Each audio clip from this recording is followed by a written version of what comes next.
So, Nga usa ka mga apply kinahanglan kag part-time pang requirements. Ata man part-time pag requirement. Wa man misweldo na dawat. so nani proper coordination na itabo sir sa ilahang pagpa-close ani.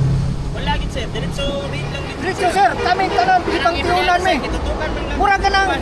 Mura gani o kanang nag-grade sila o kanang mga kriminal gani na trabante man ang tami. Kani kriminal wa man ni armas. Kaya ang gipagawas nila sa balita nga gisave daw mo. Oo, gising. Girescue daw mo. Pangit lang, gising. Okay, gising na, pare gising nga kitanggal lang ang trabaho. Oo.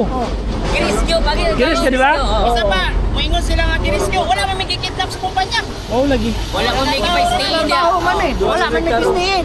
Wa man may gikulong dia. Sa inyo sir, unsay idea ninyo nga main reason nganong gi-raid mo? Ang number one lang ay ginakuan sir, ang sa karon radioactive.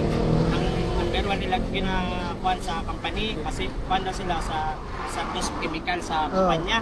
Na Karon substandard daw Substandard. ang among mga bakal kay kato daw nahugso nga building sa Cotabato kay nakita daw ang gigamit ng materialis is gikan diri anak kalitan. Amo anak pan sir, sila na mismo naggikan nga radioactive man kanang among kwan dia. Possible man ka nga taas ang radiation dia pero nganong ang mga tao ang hit sa management ang uban Chinese diha man nila giditin. Isa pa kung umingon sila nga ang kwan na radioactive dia nganong ang nag-examine naka-pollution ra man. Wala may proper PPE. Wala yung mga Isa pa detektor, gamit sila detektor. O kung saan panangitan ang detektor, dabi agi uban aparato nga dili biagi na siya mo pandiretso, di ba? Wala ta kaingon kung nakalibrate man na ilang pandiya.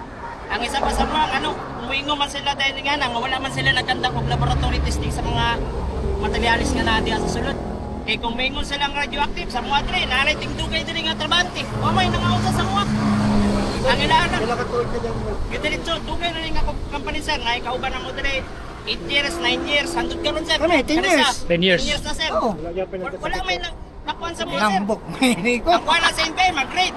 O saan na namin mga trabahante nga nakulban na may kaldero. Waman sila gingon nga on, na-read mo karon tabangan mo sa gobyerno, waman sila gipagawas nga statement kay nguna na. Okay. Ultimate City wala man. Nagingon mga trabahante nga wanawan ang trabaho.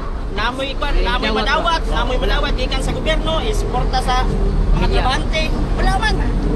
O ikaw among ginakwat ko karon madungog ko tanga mo sa mga empleyado.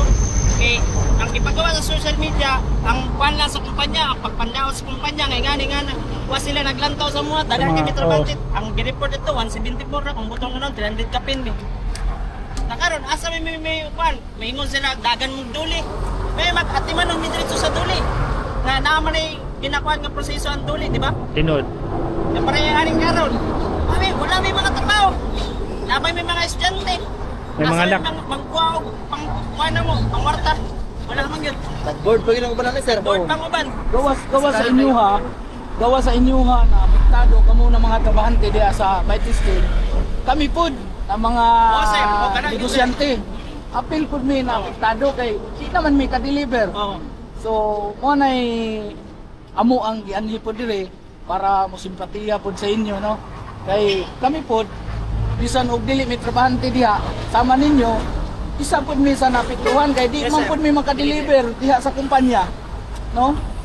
So dako pod ang dili kay kamera pod daghan pod mga dependent pod sa mo ang napiktuhan kumikan aning ilahang gibuhat ilahang pag-read diha sa Kapag ay ingon system. sir, ang ingon ko tayo sa Wanda sir nga ang media di nila pasud yun na nag-meeting dito i-hold sila media nga mukha na anong i-hold man nila ang media sir kung saan man dili nila taga-agwi ang kumpanya nga magdungog ang mga mulok sa trabahante karon sir nga nagtapok media nagawilga media dahil moabot media naugan sila sa may kwan na gusto na pagman sa mga halos dili murag may gimuon kay milag kanang amang gani sa mga lang sir number 1 sa mga sir sa NBI o kuan man sir nga nag-violate yun ang among company dapat sir una-una pununta nila sir nga kung nag-care yun sila sa mga kung tinuod nga gi-rescue mi nila punta magkuan sila sa mga nga bago nila nagibuhat una-unaon mi nila mga trabahante ug asa mi nila dalaon kung sa ihatag sa mga benepisyo kay kung sa tinuod lang sir mutuman man ang kumpanya mutuman man ang mga trabahante ang amo lang pero ang amo lang natabo mo karon pabor lang tanan sa ilaha ang pangtabo karon dagang mga trabahante mulo na mo number 1 among pasildo hantod karon wa pagyud asa may bibagwa ang mga pag-financial na mo. Wala akong palita. Kaya mo na may among gibuhay sa mong pamilya, among trabaho.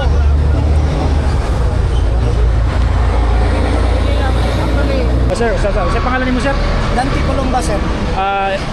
Trabahante ka dire sa Oo, trabante, sir. sa imong kwan sir. Amo lang, sir.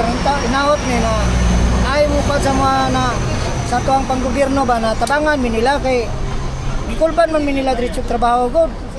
Galing man dili may kabalik dia, tagaan mi mo pamagi na nami ka pangitaan na mo kay mingon sila na daga-applyan ko. Ang pagpang-apply ni Sudman. So tanawan ninyo na sila gipaskil diri nga work stop order or stoppage order gikan sa dole.